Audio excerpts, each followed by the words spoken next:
What's going on, everybody? Welcome to the Nooba Network with your boy Nooba Hard here. Today I'm bringing you guys another Dragon Age Inquisition character build. Last week I brought you guys a mass chest opening. It was about 70 chests. I hope you guys did enjoy that. But today we're going to be looking at a mage. I'll catch you in there.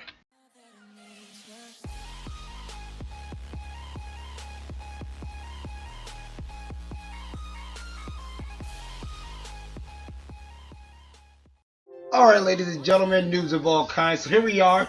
Like I said in the intro, we are looking at the Keeper today.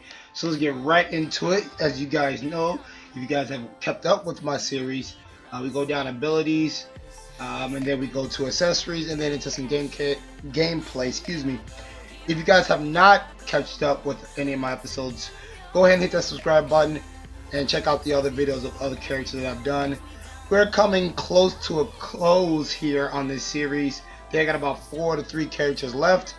So let's get right into it. Going down protection tree. You guys are gonna get barrier right off the bat. You don't have to waste a point on there. You're getting that from the start. This barrier gives you 2,448 barrier. It is a temporary additional health for you. It has an area effect of 4 meters, so any teammates within those 4 meters will also get this barrier effect put on them. It has a cooldown of 24 seconds and it costs 50 mana. The upgrade you can go with Elegant Defense if you want to. I did not see a benefit of it. But what it's supposed to do is every time you cast a barrier, it's supposed to reduce the cooldown by 4 seconds. I did not see this being a big benefit, nor did I see this really helping that much. So I did not choose it, but like I said, you guys can. Going down to the next one, another passive, Rejuvenating Barrier. This just allows you to regain your mana or stamina 35% faster once a barrier has been placed upon you. So that's what that does for you. That's helpful there to be able to keep the stamina up and keep those spells coming. Peaceful Aura allows you to take 50% threat reduction. Again, another big plus there for a mage, since the mage does not have the health pool of like the warriors or whatnot. So you definitely want to keep that aggro off of you. Reinforcement, barrier, and Proud. I chose these towards the end, around probably 17, 18. We'll start with Proud since I'm on it. What Proud does is it makes you just a tad bit strong. It gives you a +3 on Constitution, a +3 on Willpower, and a +3 on Magic. So you're going to be hitting a little bit harder in all areas with Proud. And Reinforced Barrier, what this does is casting a barrier on a target while it has that barrier on them.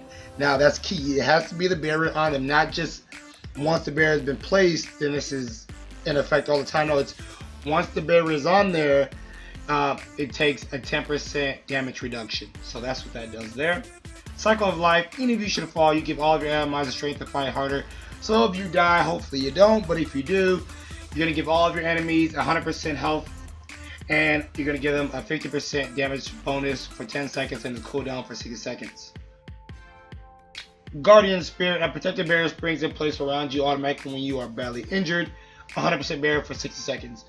This is very helpful as well. Again, if you manage to get a lot of aggro and you get to almost nearly dead, is basically when it springs in effect is when you take that hit just before you die. So if you take a hit and that hit would normally down you, this is when this barrier will come into effect, and it happens every 6 seconds. So every minute, every minute and 1 second, this barrier has the ability to happen again. So if you go down in 30 seconds, you go down again, this barrier will not spring into place. It only will spring into place every minute. Next passive we're going to go here is going to be Nature's Shield. This just allows you to take 10% damage reduction to all elements as fire, ice, electricity, and spirit. Not that big of a deal unless you're planning to get some of the dragons, but that's really about it. Net Protector, your natural defense. Barriers you create take longer to naturally decay. So your barriers naturally decay overall. If you guys know, well, you guys should know that. If you don't, they do decay. So it's not like guard. But now with this Night Protector, it's going to take 35% longer for that to decay. Really, what I've noticed is the overall length of the barrier doesn't take 35 seconds longer to decay. But what it is, it's 35 seconds from the beginning of when your barrier starts to decay is where this takes effect. So let's say it takes 5 seconds for your barrier to start decaying. Well, just add 35% to that, and that's when it's going to start decaying. So it's going to naturally decay at its natural rate. It'll just take longer for it to start to decay. So a little confusion there. Hopefully I cleared that up for you guys. If not, just go ahead and leave a comment in the video and I'll try to help you out. On to the next passive, Winter Stillness. By standing still, you enter a meditative state that restores your mana. And what this does is, once you stand still for 3 seconds, you're going to regenerate your mana at a 50% increase rate. So that's helpful there. I don't do this that often, but it is helpful if you catch yourself in a pinch. Maybe you pop on a barrier, stand still for 3 seconds, and then get a good portion of your mana back. And then on to our first active skill, Jesus. Static Cage. Lasts for 8 seconds. Area effect is 9 meters. Paralyzed duration is 2 seconds, and it has a 32-second cooldown, and it costs us 5 mana. Upgrading it to Lightning Cage. What this does for you now is anybody that tries to leave this cage, as well as anybody that you strike within this cage, will also take a 50% additional weapon damage. So anybody in the cage, you hit them for whatever you're hitting them for, and then they will also take an additional 50% damage. Now this is not only you attacking. Anybody in that cage that is hit by you or your party will then, Lightning Cage will also strike them. So again, hopefully that explains it really well. If not, go ahead and leave that comment in there. You're gonna really want to par Lightning Cage with Chain Lightning. These two are phenomenal together. So basically, if you have a group of like 6 people inside the cage, you hit them with Chain Lightning. Chain Lightning is gonna do his damage. Static Cage is gonna do his damage. You're gonna really be able to wipe out anybody within that cage. Speaking of Chain Lightning, it has a distance of 5 meters. I can hit 4 times, 300% weapon damage. Shock duration for 8 seconds, cooldown time 8 seconds, and has a 50 mana cost. You're going to definitely want to upgrade this for this one reason only. It can arc for 4 more meters from where it already is at. So you have, 5 on the base, 4 more. So you're basically doing, you can basically hit anybody within a 10 meter radius, and you get 2 additional hits. So we get 4 right out of the door, and now we get 2 more. So that means we could possibly either hit 6 enemies once a piece, or if there's 2 or more enemies, then we get hit multiple times a piece. So that's huge. Definitely at 300 a piece. Let's say you hit 3 enemies 3 times, or you hit 2 enemies 3 times. That's 900% damage you're going to be doing to that person. So you can see how quickly that can stack.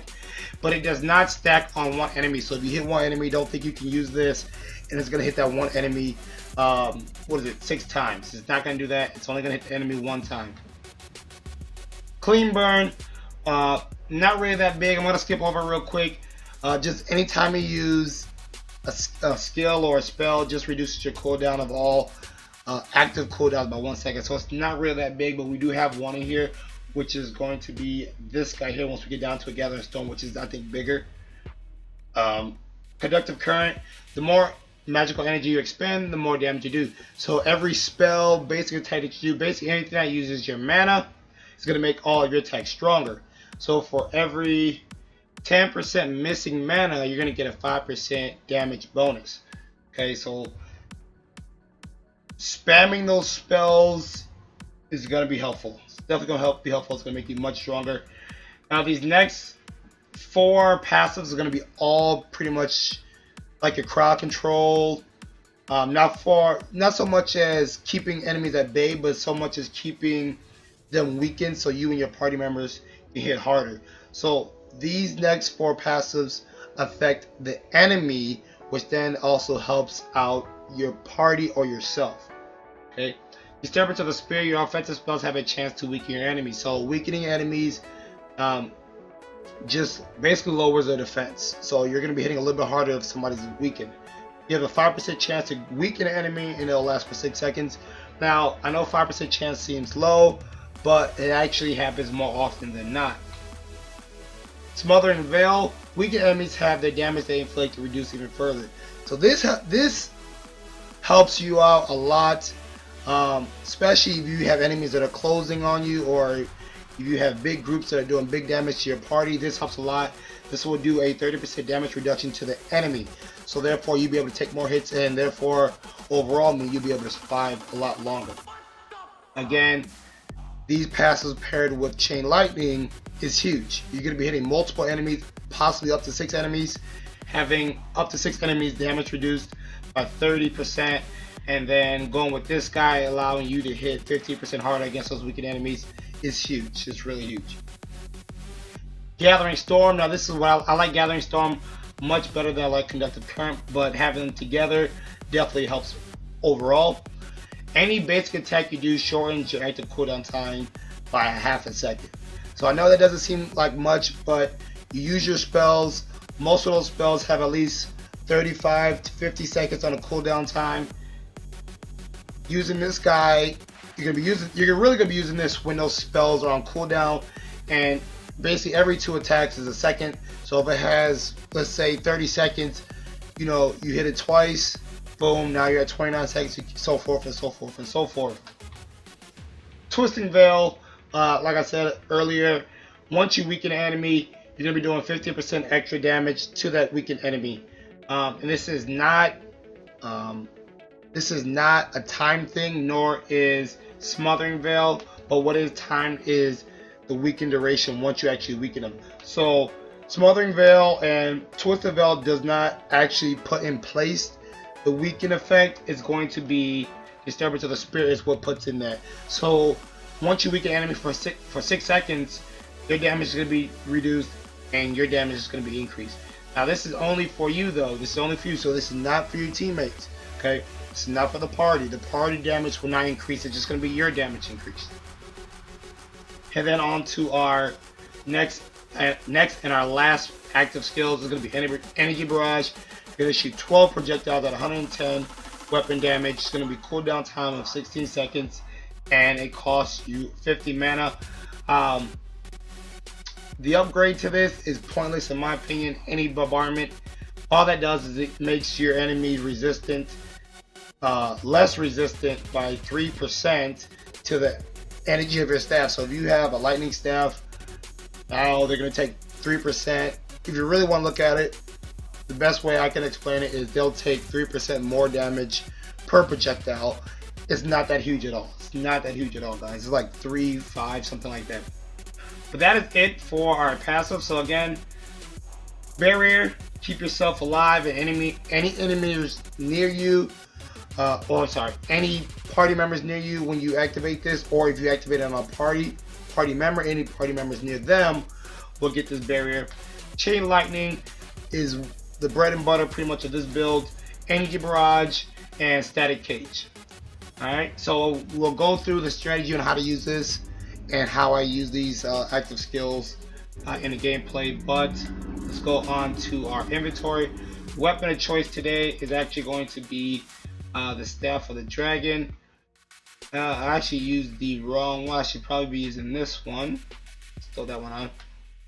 There we go. There we go.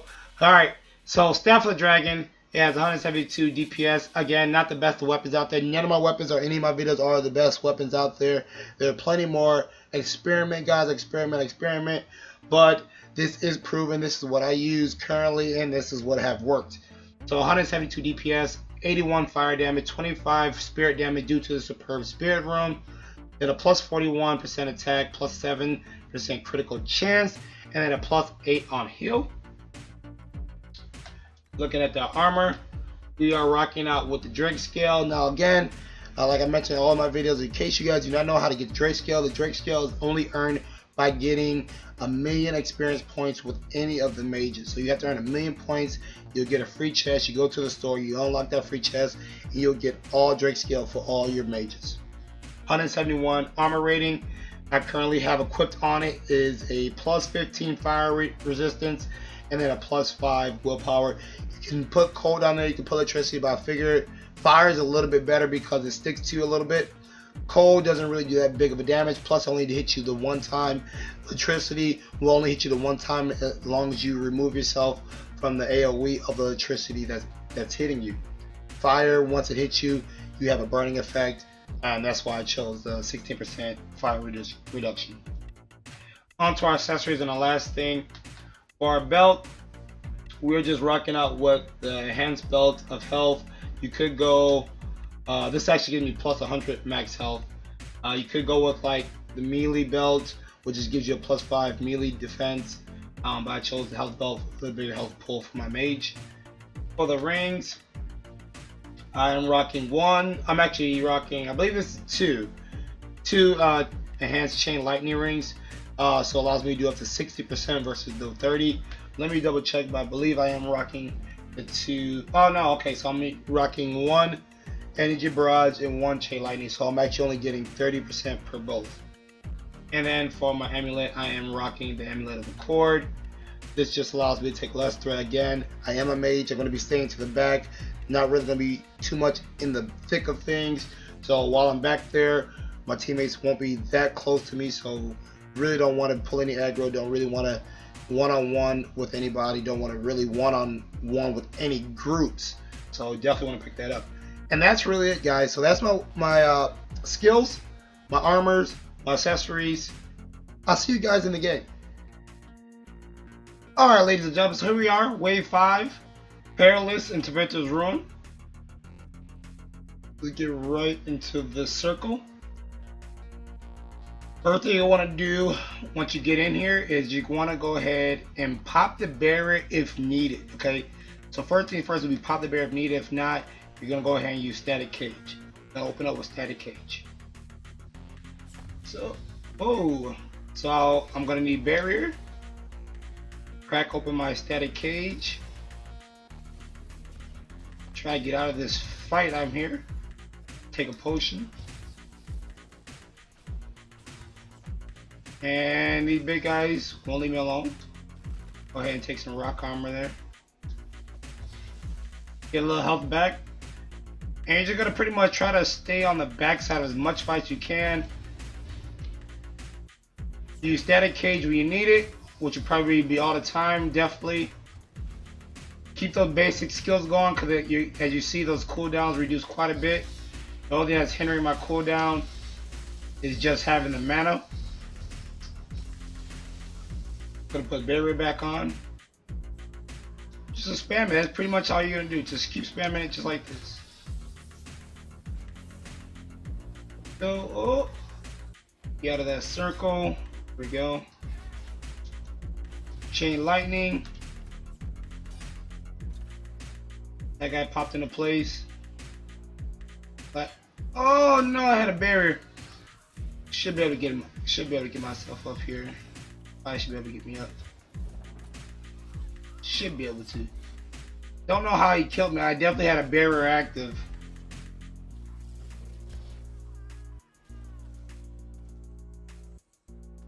Got an Archon Warrior left. Fighting strong, fighting strong. Did he kill everybody with that? Wow. He just killed everybody with that. Alright, so that's the end of that, unfortunately. Alright guys, so I did hope you enjoyed that. The Keeper was a difficult mage for me. Didn't really have that aggressive offense that I like to play. Wasn't really able to stay in the front lines, but I was able to be in the back end of the game, as well as be that support player that the team needed. Unfortunately, in that Wave 5, I did go down, but I did play phenomenally. I did help the team out up until that point. But give this build a try out. I guarantee you guys will like it. And I'll see you guys in the next video. It's your boy Noob Hard here. Noobing it up, noobing out. Peace. Catch you guys in that Dragon Age character build.